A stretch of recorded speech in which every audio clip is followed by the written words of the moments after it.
A Silicon Valley CEO fired his son's nanny, then saw her do the impossible. He was a Silicon Valley CEO who believed data could solve any problem, except the one in his own home. After 8 specialists failed his paralyzed son, he was about to give up. But the new caregiver had a secret weapon that wasn't technology. What was it? Let us know your guess in the comments and subscribe so you don't miss the answer. Julian Hayes built empires from code. From his glass-walled mansion in Palo Alto, he could practically see the pulse of Silicon Valley, a world of algorithms, data points, and predictable outcomes.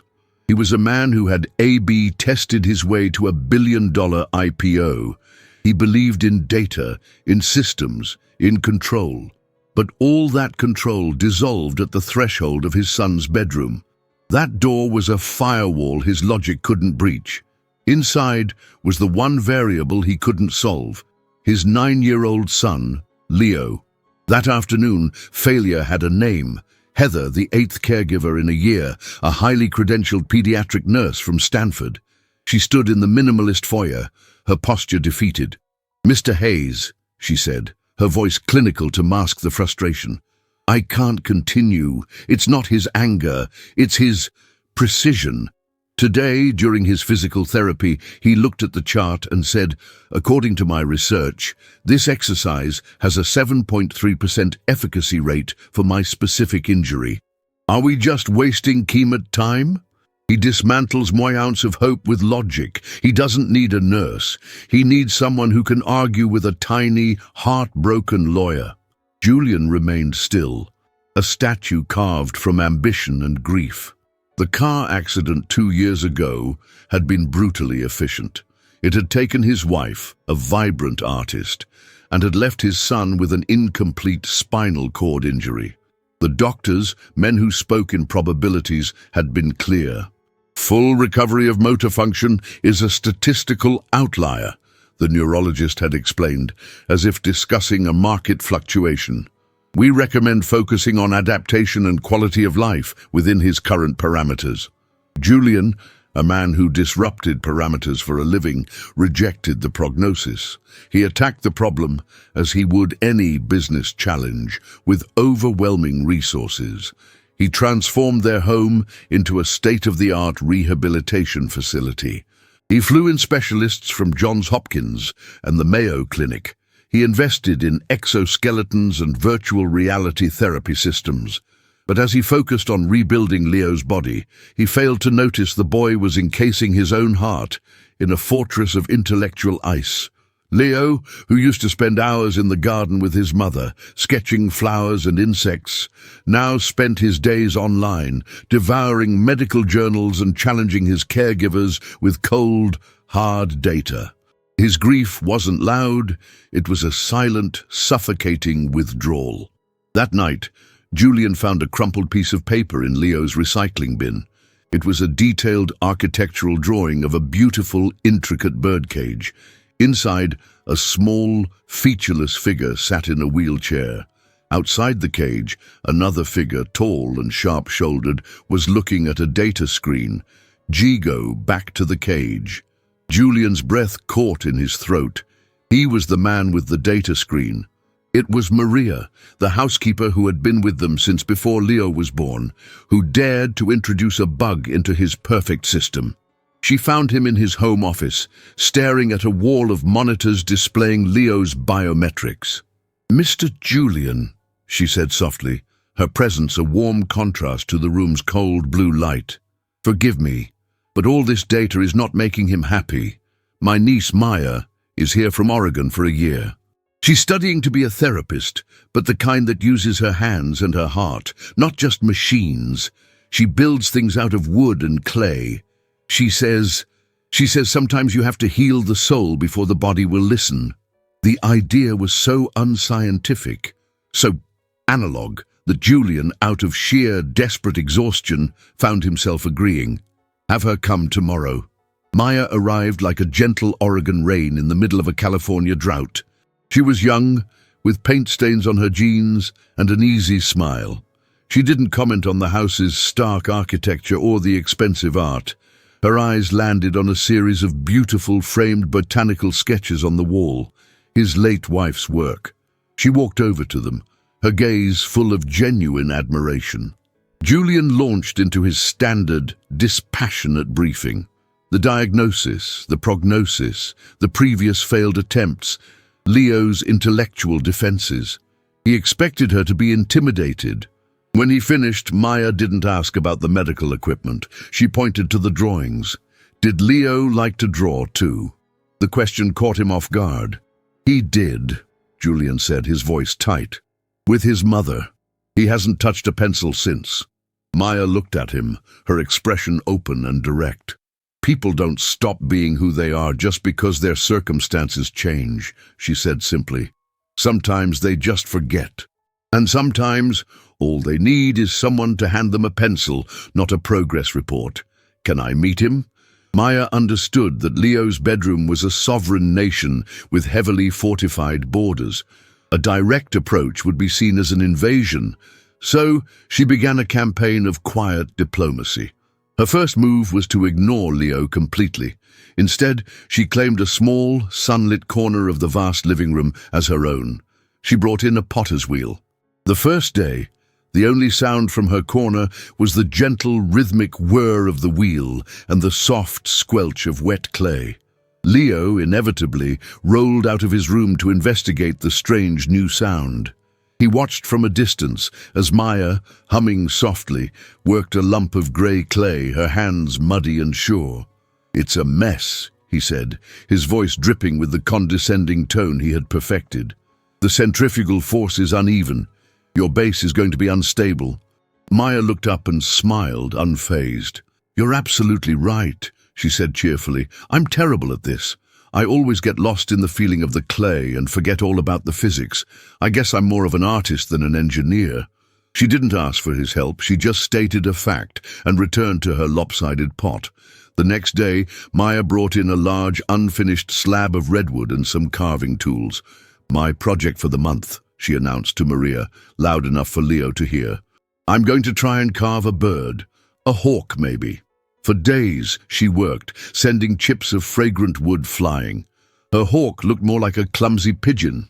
Leo would watch from his doorway, a silent critic. One afternoon, he finally broke. "The grain," he said, rolling closer. "You're carving against the grain. You're going to split the wood." He picked up a stray piece of wood and a charcoal pencil from her toolbox. With a few swift, precise lines, he sketched the hawk, his drawing showing how the wings should follow the natural lines of the wood. It was the first time he had drawn anything in 2 years. Maya looked at the sketch, her eyes wide with genuine awe. "Wow, Leo," she said softly. "You see things differently. You see the structure inside, like an architect." She didn't praise him for drawing. She praised him for his unique perception.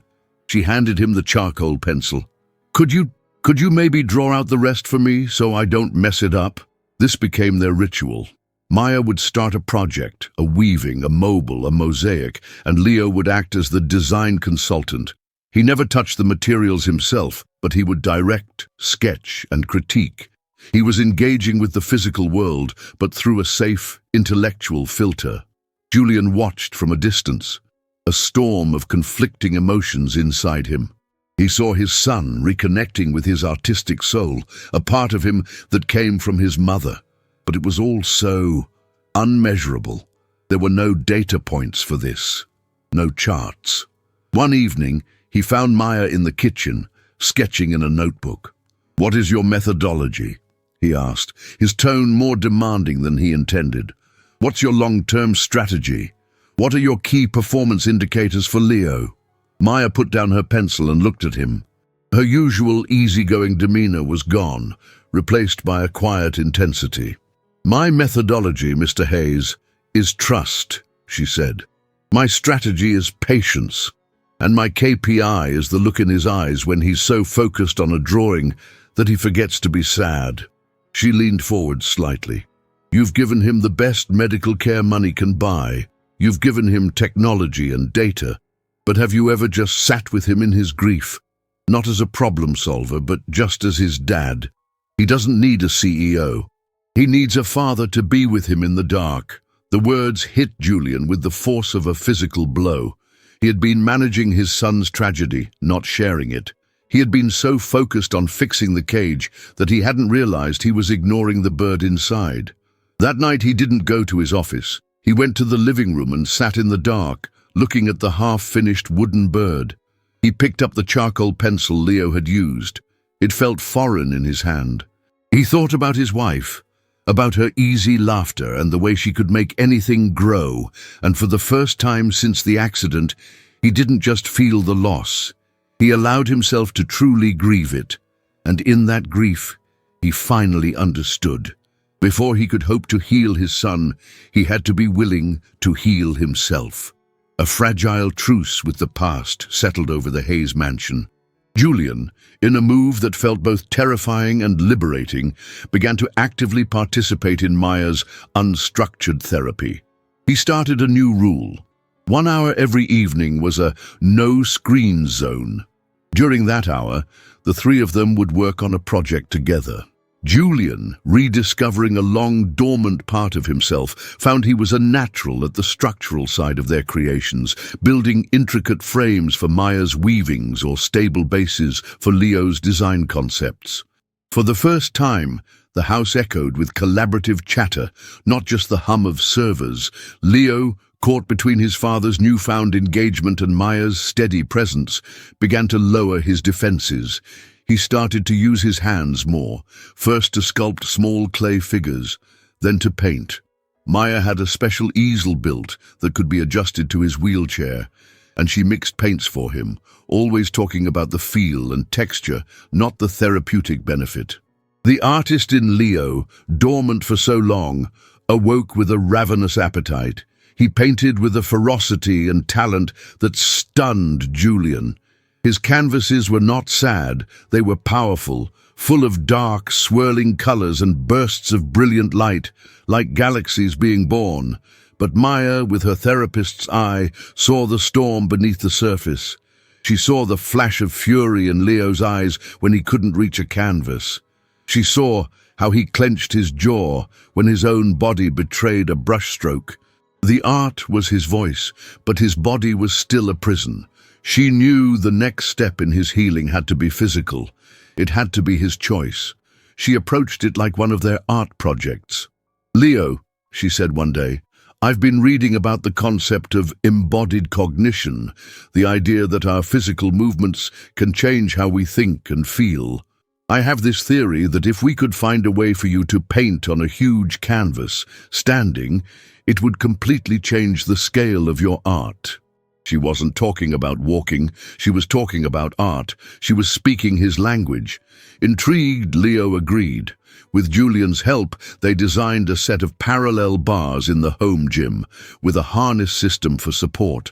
The goal wasn't to walk, but to stand, to allow him to use his whole body to paint on a massive wall-sized canvas. The first few sessions were exhilarating. Supported by the harness, Leo stood, and for the first time, he could use his entire arm, his entire torso, to make broad, sweeping strokes. He felt powerful, untethered. The day it all shattered, they were working on his masterpiece. A huge canvas depicting a redwood forest with towering trees and light filtering through the canopy. Leo was standing, supported by the harness, completely lost in his work. He reached for a pot of dark green paint, stretching a little too far. The movement was awkward. His foot slipped. The harness, designed for support but not for sudden, off-balance shifts, allowed him to swing sideways. He didn't fall to the ground, but he crashed against the canvas. The sound of his body hitting the taut fabric was like a drumbeat of doom. The easel tipped, and the entire massive canvas crashed to the floor with a deafening boom. Leo was left dangling in the harness, his legs limp, staring at the ruin of his painting. A huge, ugly smudge now marred the center of his forest. Julian, who had been watching from the doorway, saw red. Not anger at Leo, but a tidal wave of protective fury directed at Maya. All his carefully suppressed fears came roaring to the surface. "What have you done?" he yelled, rushing forward to check on Leo, his hands scanning for injuries. I knew this was a mistake. This is exactly what the doctors warned about. Uncontrolled variables, unnecessary risks. Mr. Hayes, he's not hurt, Maya said, her voice trembling. It was an accident. We can fix the painting. Fix it? Julian's voice was laced with ice. This isn't about the painting. This is about his safety. Your holistic methods are reckless. You fill his head with ideas of standing and painting like he's not injured. You're not helping him. You're setting him up for a lifetime of disappointment. He was about to say more, to perhaps fire her on the spot, but a low, guttural sound from the harness stopped him. It was Leo. He was laughing. A broken, bitter laugh that was more painful than any scream. Disappointment? Leo said, his voice shaking with a new, terrifying emotion. You want to talk about disappointment? He looked at his father, his eyes dark with a pain Julian had never seen before. I'm not disappointed that I fell. I'm disappointed that after all this, you still don't get it. He gestured wildly at the ruined canvas on the floor. That is not the tragedy, Dad. The tragedy is the 2 years I spent not painting at all because I was afraid of making a smudge. The tragedy was your perfect, safe, empty bird cage. He looked at his hands, then back at his father. When I was standing there painting for a few minutes, I forgot about the chair. I forgot about the accident. I was just me. I was an artist. And you're angry because I fell? He shook his head, a single tear tracing a path down his cheek. You're not protecting me from falling. You're protecting yourself from having to watch me try. And that's worse. That's so much worse. The accusation hung in the air, raw and undeniable. Julian looked from his son, dangling in the harness, to the shattered canvas on the floor, and he finally saw the truth. The real damage wasn't on the canvas. It was in his own heart. The silence that followed Leo's words was profound. It was the silence of a system crashing, of a fundamental truth being laid bare. Julian stood in the middle of the room, stripped of his authority, his logic, his control. He was just a father who had been shown his own reflection in his son's pain, and he didn't like what he saw. He walked over to the control panel and slowly, carefully lowered the harness until Leo's feet touched the ground. Then he did something he hadn't done in 2 years. He knelt in front of his son, put his arms around him, and simply held him. "I'm sorry," he whispered, his voice thick with unshed tears. "You're right. I've been a coward." That moment was the true beginning of healing. The focus shifted from a cure to a collaboration. The goal was no longer to fix what was broken, but to build something new and beautiful from the pieces. Julian, using his engineering mind, worked with a robotics company to design a revolutionary new harness. It was a smart system, equipped with sensors and gyroscopes that could anticipate Leo's movements, providing support when needed, but retracting when he was stable. It was a perfect fusion of Julian's world of technology and Maya's world of empowerment. Leo, now a full partner in his own rehabilitation, thrived. He approached his physical therapy with the same analytical mind he used for his art, suggesting adjustments to the harness, experimenting with his center of gravity, and tracking his own progress with a newfound sense of ownership. The house was filled with a new energy, the focused, exciting hum of a startup on the verge of a breakthrough. The breakthrough came on a quiet Tuesday afternoon. They were not in the gym. They were in the living room, where a new, massive canvas stood waiting. Leo was in the new smart harness, which was anchored to a discrete track on the ceiling. He had been standing for nearly an hour, sketching the outline of his new painting with charcoal. It was a self-portrait, but not of him in his chair. It was a portrait of him standing, his arms covered in paint, looking out at the viewer with an expression of fierce determination. He needed a specific shade of blue from a table that was just out of reach. It was only a few feet away. He looked at the table, then at his father and Maya, who were watching from across the room. A silent question passed between them. Julian gave a slight, almost imperceptible nod. "Your call, son." Leo took a deep breath. He disengaged the primary support lock on the harness, shifting it to dynamic follow mode. The system would now only catch him if he fell. It wouldn't hold his weight. He was, for all intents and purposes, on his own. He pushed off from the canvas, his body trembling. He took a step. It was hesitant, unsteady, a miracle of muscle memory and sheer willpower. His arms flailed for balance. The harness remained passive. He took another step, and then a third. He reached the table, his hand closing around the tube of cerulean blue paint. He stood there, panting, holding his prize. He had walked, he had crossed the room by himself. He turned, a slow, triumphant smile spreading across his face. He looked at his father, and in that look, years of pain, anger, and misunderstanding dissolved. It was a look of shared victory. "I think," Leo said, his voice breathless but clear, "this painting is going to need a lot more blue." 2 years later, the San Francisco Museum of Modern Art opened a new, highly anticipated exhibit. It wasn't from a world-famous artist, but from a new, prodigious talent named Leo Hayes. The exhibit was called Dynamic Follow. It was a multimedia experience. The walls were covered in Leo's massive, vibrant canvases, but the centerpiece was an interactive installation. In the middle of the gallery stood the final version of the smart harness system. Visitors were invited to watch a video of Leo, now 11, walking with a confident, fluid gait, using only sleek, lightweight leg braces. In the video, he explained how he and his father had developed the technology, not as a cure, but as a collaborator. On opening night, Julian, Maya, and Leo stood together, watching the crowd. People were not just looking at the art, they were experiencing it. They saw the pain, the struggle, but most of all, they saw the defiant joy.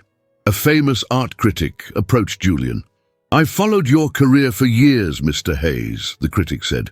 "Your buildings are brilliant, but this collaboration with your son, this is your masterpiece." Later, when the gallery was empty, Leo walked over to his first self-portrait, the one he had been painting on the day he first walked. He looked at it for a long time. "You know," he said to his dad, "I think it's finished." Julian stood beside him, looking at the painting. The figure of the boy was strong, defiant and free. "I agree," Julian said, his voice full of a quiet, profound peace. "It's perfect." He had spent years trying to build a perfect, safe world for his son, only to learn that perfection wasn't the goal. The goal was the process. The goal was the trying, the falling, the getting back up, and the courage to make that first, terrifying, beautiful brushstroke. Who is the Maya in your life? Tag someone who believed in you when no one else did. Let's fill the comments with positivity. And if this story moved you, please hit like and subscribe for more content that matters.